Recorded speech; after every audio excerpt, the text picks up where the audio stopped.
Domitis, numéro 1 des résidences services seniors, des appartements et des services pour vivre l'esprit libre dans plus de 150 villes en France présente. Sud Radio, y a pas d'âge. Midi 30, Catherine Bully, David Arthur. Bonjour à tous, bienvenue dans Y a pas d'âge, votre rendez-vous tous les dimanches jusqu'à 12h30 pour vous aider à profiter pleinement de la vie. Bonjour David. Bonjour Catherine. Alors aujourd'hui au sommaire. Il n'y a pas d'âge pour oser le faire. Micheline, 93 ans, qui exerçait encore son métier d'avocate il y a 2 ans. Incroyable, il n'y a pas d'âge pour être bien chez soi avec Marie Offray, directrice des rédactions du magazine Notre Temps. Et bien sûr, à l'occasion du Salon des Seniors, nous vous en dirons plus sur l'habitat et la retraite notamment. Il n'y a pas d'âge pour oser en parler. Et si on faisait de l'amour et on prenait du plaisir le plus longtemps possible, tout un programme, Catherine? Un sujet qui va faire plaisir à Macha Merrill, actuellement au Théâtre du Montparnasse dans la pièce Une étoile. Une réflexion sur le temps qui passe, sur la deuxième partie de vie, comment la sublimer. On verra tout ça avec elle. Sud Radio, y a pas d'âge. Il n'y a pas d'âge pour le faire. Nous sommes aujourd'hui en compagnie de Micheline Offray, 93 ans, qui habite à Caen dans une résidence senior. Bonjour Micheline. Oui, bonjour. Alors Micheline, vous étiez avocate à Annecy et vous avez arrêté de travailler il y a seulement 2 ans, à l'âge de 91 ans, ce qui est incroyable. Alors à un moment où on parle de la réforme des retraites, est-ce que pour vous, votre travail, c'était la santé et une passion ? Et pourquoi vous avez raccroché la robe d'avocat ? Bon, c'est manifestement une passion. On ne continue pas autant si on n'est pas passionné par son travail, par ce qu'on fait, quoi. Effectivement, c'est un métier extrêmement passionnant, quoi. Et j'ai eu un certain mal à m'arrêter. Maintenant, il n'empêche que de ne pas s'arrêter, ça n'empêche pas d'être prudent. Quand j'ai arrêté vers mes déjà 92 ans, et j'avais quand même dans l'idée que ça ne durerait peut-être pas éternellement. Alors, ce qui veut dire que si je vais continuer à plaider, je vais encore plaider, je crois, en décembre, justement, si je vais continuer à plaider, il y a quand même un certain temps, il y a même, au moins 3 ans, que je ne prends pas d'affaires nouvelles. D'accord. J'ai continué à assumer les responsabilités que j'avais prises avec mes clients, mais sur des points précis, mais je n'ai pas accepté de prendre D'autres dossiers. D'autres affaires un peu délicates. Bon, il y a le standard, mais des affaires un peu délicates, parce que je savais que il faudrait que je m'arrête. Voilà. Alors, quels étaient vos domaines de compétences? J'ai continué à plaider. Bon, je vous dis peut-être un petit peu le standard facile, mais je n'ai pas repris d'affaires vraiment importantes. D'accord. Depuis au moins 3 ans avant de m'arrêter. Voilà. Quels étaient vos domaines de compétences, Micheline ? Alors, qu'est-ce que vous attendez par domaine de compétences ? Vous exerciez dans le droit des affaires, vous exerciez au pénal, vous exerciez dans quel domaine ? Bon, j'ai exercé un peu, je puis dire, un peu dans tous les domaines, pas malheureusement, mais heureusement, c'est un des plaisirs du métier. Et puis, c'est assez difficile de dire que l'on est la compétence. Alors, il y a des affaires que l'on plaide plus facilement, que l'on connaît mieux, si vous voulez, un peu du fait des affaires que l'on a à traiter. Mais la compétence exactement, je ne vois pas très bien à quoi ça peut correspondre. Étant donné qu'un litige, ou plus exactement la solution d'un litige, est quelque chose de complexe et qui met dont il faut tenir compte de divers aspects du droit, ne serait-ce que de l'aspect fiscal, par exemple, qui peut être important pour résoudre des affaires. Vous voyez, c'est très difficile de dire on est compétent pour telle ou telle chose. Tout à fait, Micheline. Alors, Élodie Demey, vous êtes la directrice adjointe de la résidence où vit Micheline. Est-ce qu'il est fréquent que les résidents, en fonction de leurs anciens métiers, aident d'autres résidents en leur donnant des conseils, comme Micheline pourrait le faire avec le droit ?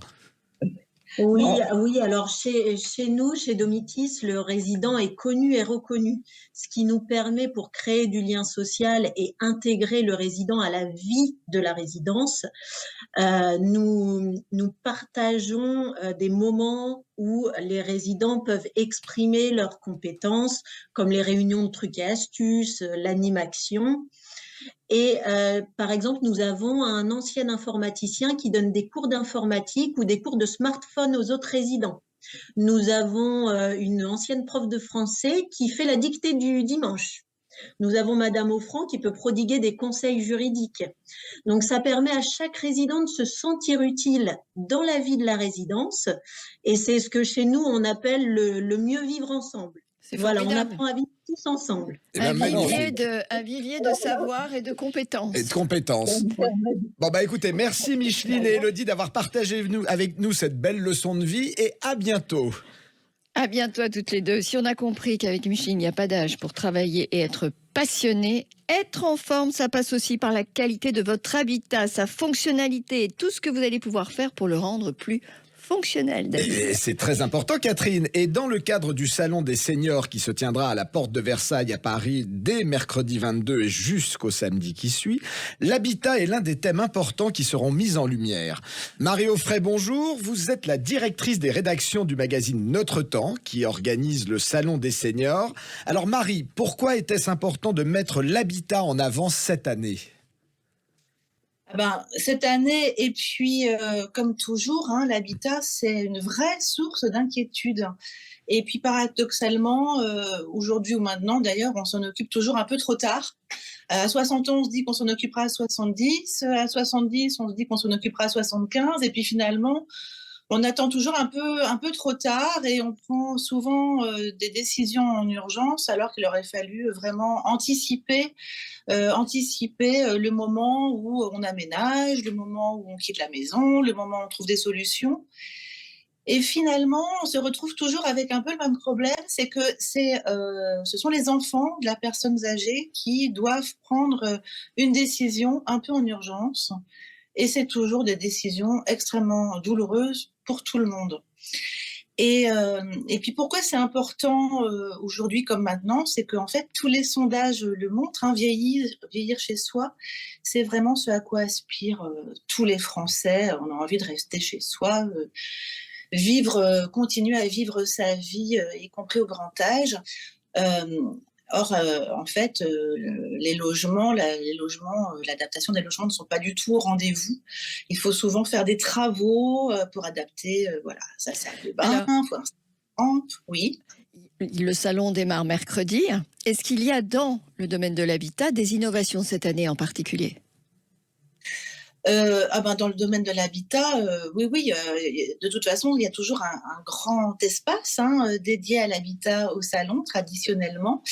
Il y a un espace donc dédié au cadre de vie pour tous les projets d'aménagement. Il y a des solutions de téléassistance, il y a des services à domicile, ça c'est extrêmement précieux, avec aussi des possibilités d'agencement adaptées à l'âge. On peut même visiter un appartement du bien vivre avec tous les conseils qu'il faut pour savoir à quoi il faut faire attention quand on rénove son logement. D'accord.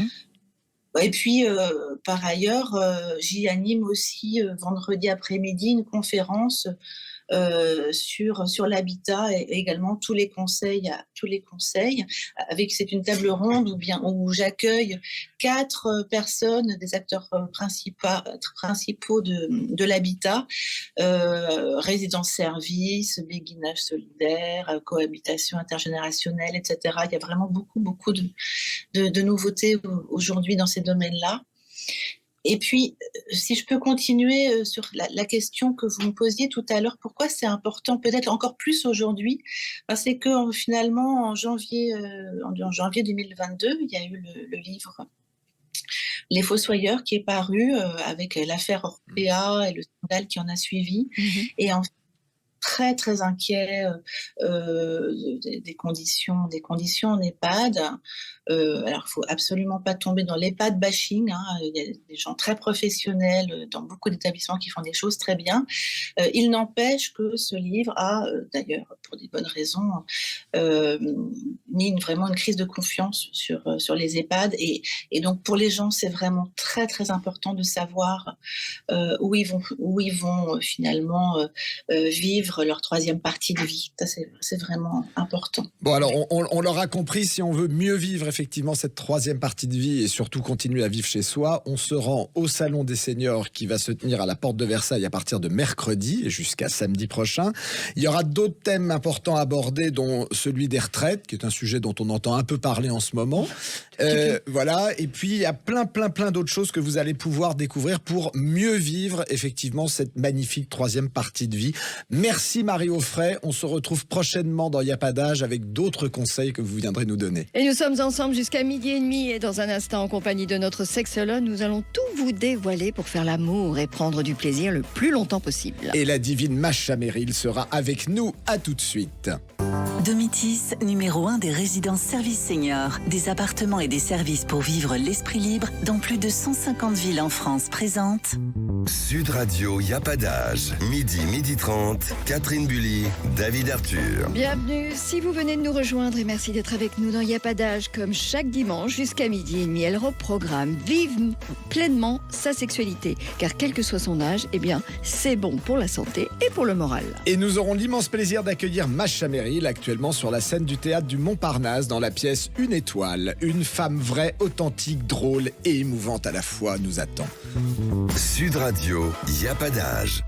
Il n'y a pas d'âge pour oser en parler, le plaisir n'a pas d'âge. On peut avoir une sexualité épanouie à tout âge et cela procure beaucoup de bien tant sur le plan physique que moral, vous allez le voir. Et c'est un connaisseur qui vous en parle. Alors, je vous propose d'écouter le témoignage d'Elisabeth qui habite Paris, qui nous a écrit pour nous dire qu'elle est veuve depuis 5 ans.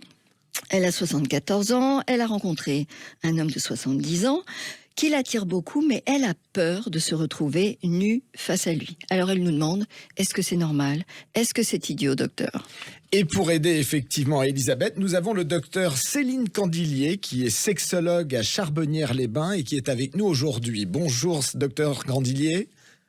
Bonjour à toutes et à tous. Bonjour. Alors, est-ce que le témoignage d'Elisabeth est un discours que vous entendez souvent et que peut-on dire à quelqu'un qui voudrait renouer avec le plaisir sexuel après quelques années d'abstinence? Alors, j'ai envie de dire que oui, malheureusement, je l'entends régulièrement parce que dans notre société, la sexualité autour des seniors est quelque chose qui reste tabou. Et ce que je pourrais dire effectivement à Elisabeth, c'est que chaque être humain a la capacité de rester sexuellement actif jusqu'à sa mort. Et la seconde chose, c'est qu'effectivement, on ne fait pas l'amour quand on a 60 ans de la même façon effectivement que lorsqu'on a 20 ans, puisqu'il y a l'expérience qui fait des choses, et puisque comme elle le disait, il y a des modifications de son corps et des réponses à son corps. Et ce qui est important de faire quand on rencontre un nouveau compagnon, ou même quand on poursuit une relation qui est longue et elle se modifie forcément avec l'âge, c'est la communication qui est importante.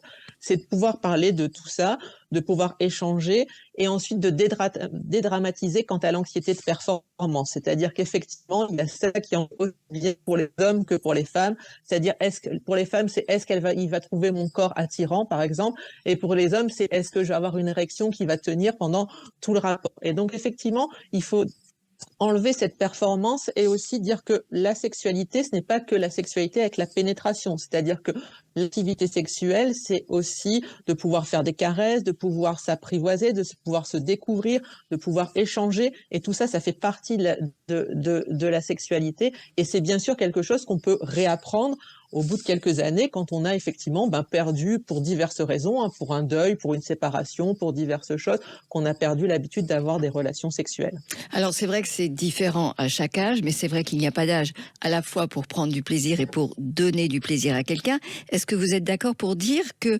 effectivement la sexualité, quand elle est épanouie, c'est une façon aussi de rester jeune et en bonne santé?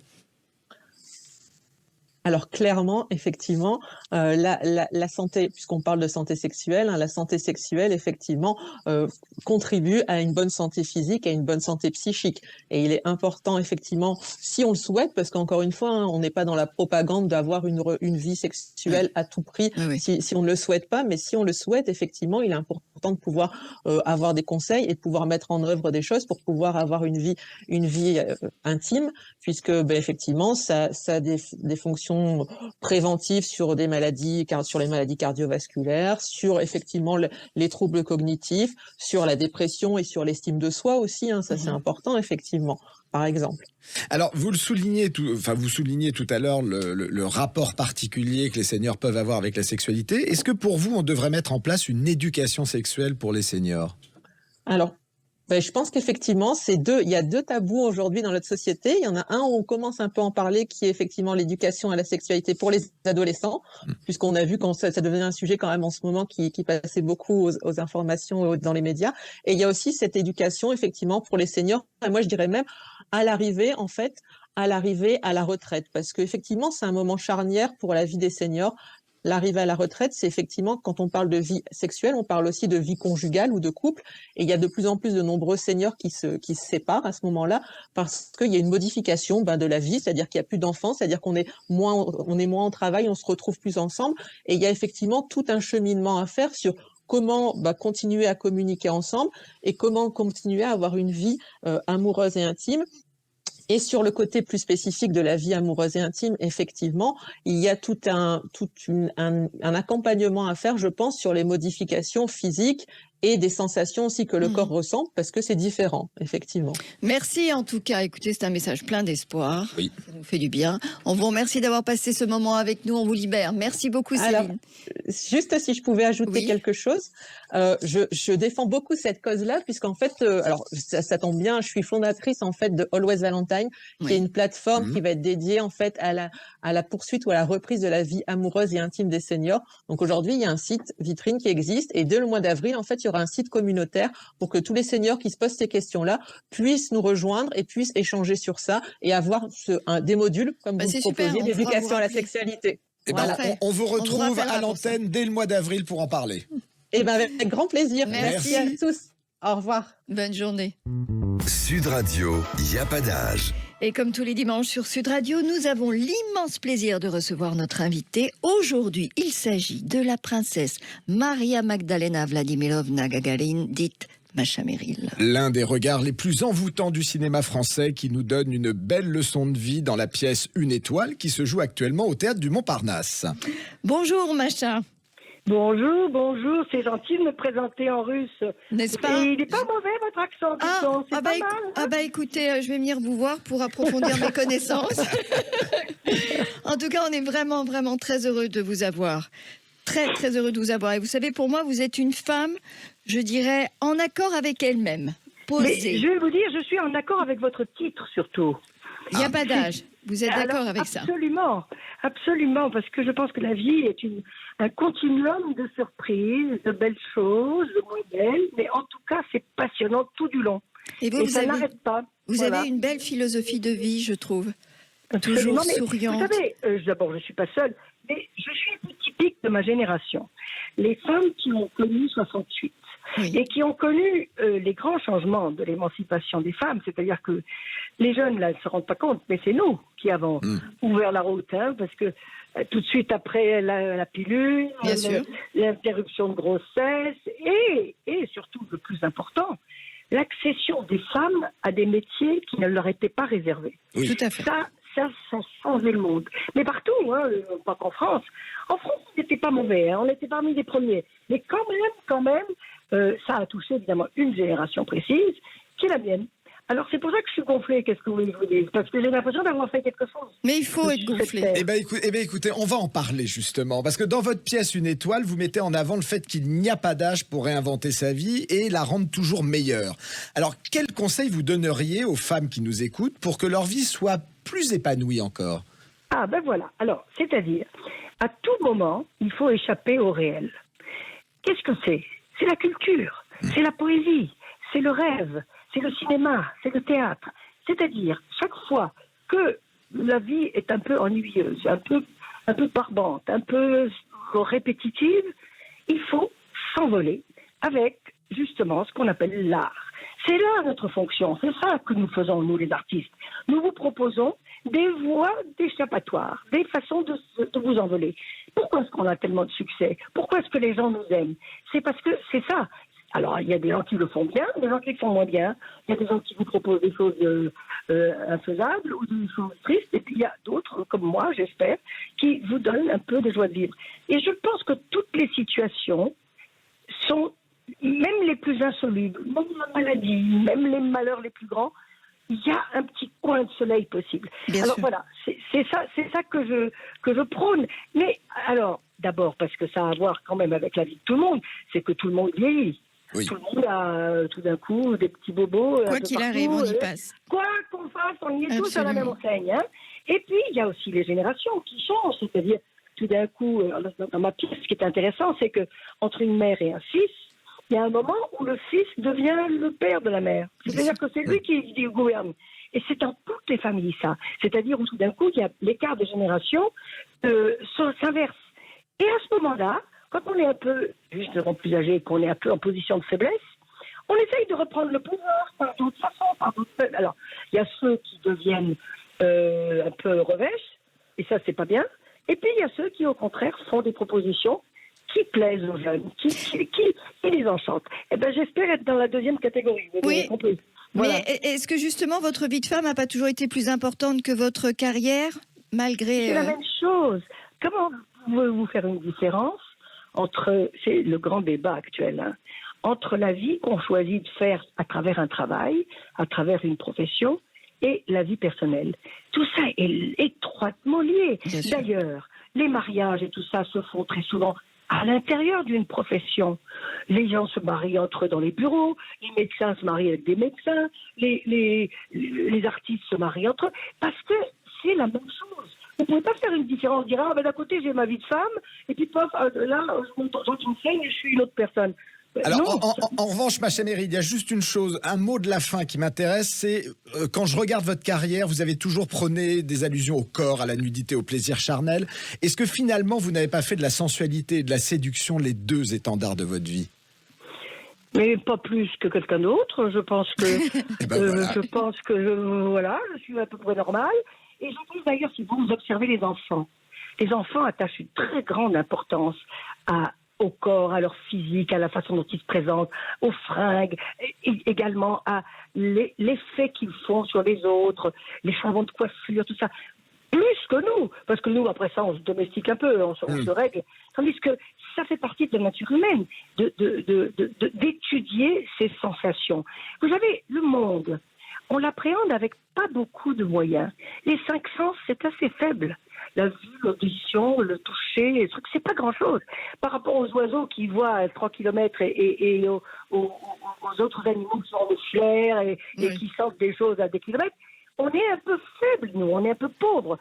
Donc, il faut activer tout ça, et très tôt. Et puis, je pense que c'est aussi une façon de se situer dans le monde, savoir quelle place on occupe. Eh bien, écoutez, on va se quitter sur ce beau mot, Macha Merrill. Merci énormément d'avoir été avec nous. Mais c'est moi qui vous remercie de me donner la parole. Merci pour votre joie de vivre. À bientôt. Et merci à vous. Et merci à vous tous de nous avoir suivis avec David. Nous vous souhaitons de passer un bon dimanche, une bonne semaine à l'écoute de Sud Radio. Sud Radio, y a pas d'âge. Avec Domitis, numéro 1 des résidences services seniors, des appartements et des services pour vivre l'esprit libre dans plus de 150 villes en France.